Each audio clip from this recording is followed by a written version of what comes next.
Great picture. The point of this story is really, there's got to be a better way to get deals than going knocking on doors in dangerous neighborhoods and people who don't want to talk to you. So that's Karate Cat. So, what the other thing is, though, I was driving all over town, too. I was wasting time. I was spending lots of money on gas, talking to unmotivated sellers. I didn't want it. You know what I wanted? I wished at that time is I want some way that I could only talk to motivated sellers that pre-screens them and that I don't have to go through all the same nonsense. And then the other issue in my business is when I would start getting all these leads coming in is following up. The fortune is in the follow-up, right, Brad? Absolutely. You don't always get it the first time around. But, at the time, my follow-up system was sticky notes and piles of paper. I'd say, here's my notes on the wall. Here's my piles of paper. Don't touch them. I know exactly where everything is. But, when you come home from work and, the other half cleans up, you're like, well, where'd they go? So now, as you get people on the phone, you're losing deals because you can't remember what you offered. You can't remember the paperwork, so it's a mess. So the great thing about the system we're going to talk about is that the follow-up is done for you automatically, and no matter where you are, you can log in, and you have that customer management system. You can keep track of every interaction you have with that person, and it just keeps you very, very focused. So that was my let me tell you one other story about the first 6 months in this business was that the other issue I had to solve was when I got a house, you have to sell it to make your money, but, your real estate agents don't always work for you. You don't always need them. Because a lot of real estate agents, they just want the listing and they'll put the sign out in front of your house and put it on the MLS and that's it. And you pay them 6%. I think, well, heck, I could do that. I can put my own sign out. So I wanted to build a system where I could sell my own houses, basically. And it just saves you a ton of money, and it increases your profits when you do it that way. And now I sell 75-80% of all my houses myself. I'm going to show you how to do that a little bit later on. But those were the issues I wanted to solve my first 6 months in the business, because I tell you what, if you're starting out in this business, I'm sure your listeners are going to see, hey, you know what? He's right. I'm brand new. I have no credibility. Who am I against everybody else? If you don't have a pre-screening system in place, you're going to have the same difficulty. I'm sure your listeners don't want to door knock pre-foreclosures. I'm really sure of that. And nobody should be. There's no reason for it, because, if you don't have a follow-up system, you're going to be losing deals.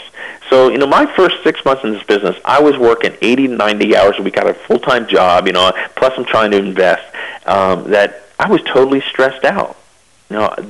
It was really, really terrible experience. I was going to quit this business until, I thought, wait a second, there is a better way, and it's through the internet.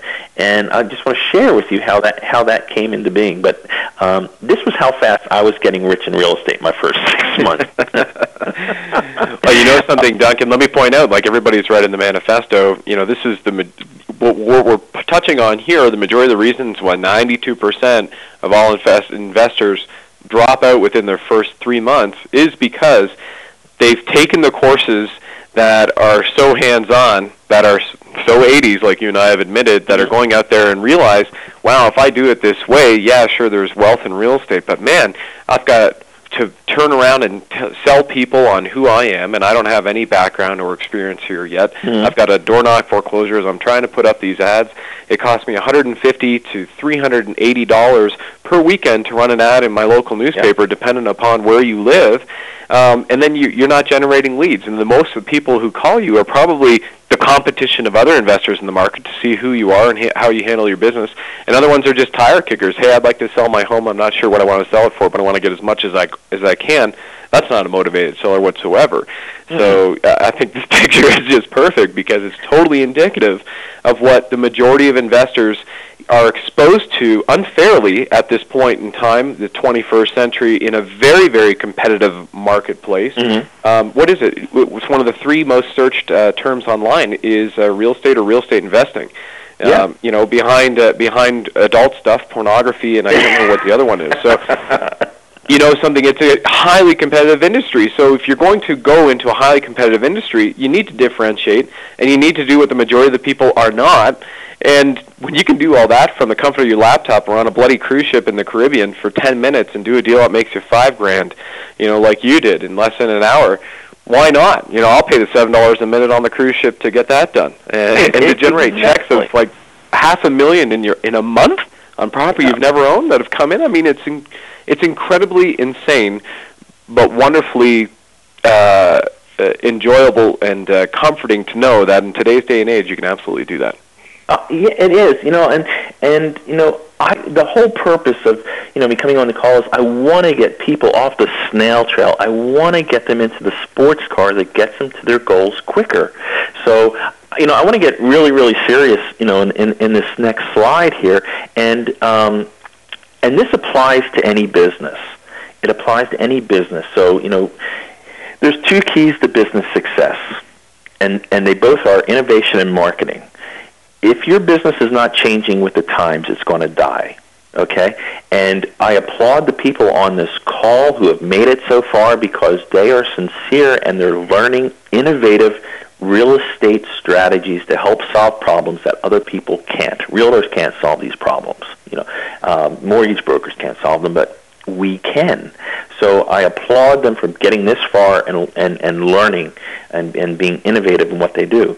But they also have to apply technology, because this business is about making offers. And the more offers you make, the more money you're going to make. And technology allows us to do that faster today. So that's the number one thing they got to do. They got to make offers. And the second thing is marketing. Okay? And I just want to tell people, if they are working on their business and not, well, so many people work, I should say, in their business and not on their business, is that you can't get strung out on trying to clean your filing cabinets and doing all these things that aren't revenue producing. You have to do only activities that produce revenue in your business. And again, that gets back to innovation and marketing. So you are in the business of marketing your real estate abilities. And that means the only thing you do is you market for motivated sellers, hungry buyers, and private lenders. If you're spending an hour a day on cleaning out your filing cabinet, stop it. You know, hire an assistant to clean out your filing cabinet, but you concentrate on your marketing. Can I just make a comment, Duncan? Yeah. I'm totally with you, and what I've got in the 8-figure empire system is that, you know, right up front, like you guys have read or listened to me, it's for those of you that have it right now, is in order for you to be successful, you need to immediately enter the market and do something to disrupt your competition, innovate in order to dominate. And by doing this, it's, you know, turnkey within a day, 2 days, 3 days, tops, you would say, Duncan. You can have that ability from being nobody to one of the most dominant players. Exactly. You know, you just got to think outside the box a little bit, and we'll share with you. We'll give you actually working strategies on this call that you can start to dominate your market. So let's move on here a little bit. My wake-up call, I told you, was where was my wake-up call? How did I get into this whole internet side of things? And it was through my grandma. You know, and there's my grandma. Is that really her? Her and a wonky hat. What happened was, you know, I had come back from the U.S., from Australia to the U.S., and, you know, I want to see my family. You know, I go over to Granny's house, and, you know, I'm knocking on the door. There's no answer, but she said to come on over, and I thought, well, maybe Granny's gone a little bit deaf. So, you know, I bang again, no answer. So the door's open, so I let myself in. And there I see, in the corner, is my grandmother facing a computer. Now, she puts up her little bony finger and just says, wait. I'm like, Granny, it's been, you know, how many years? You know what she's doing? She's on eBay. She's on eBay. She's having a bidding war, you know, the last few minutes of eBay. I'm like, my gosh, what's this lady doing? You know, and you know what she was bidding on? A bobbleheaded Elvis. A bobblehead Elvis, more important than her grandson after 20 years abroad. But you know what this gave me was the wake-up call. Says, wait, even my grandmother's on the internet. Everybody's on the internet now. Okay, so I just want you to think about this.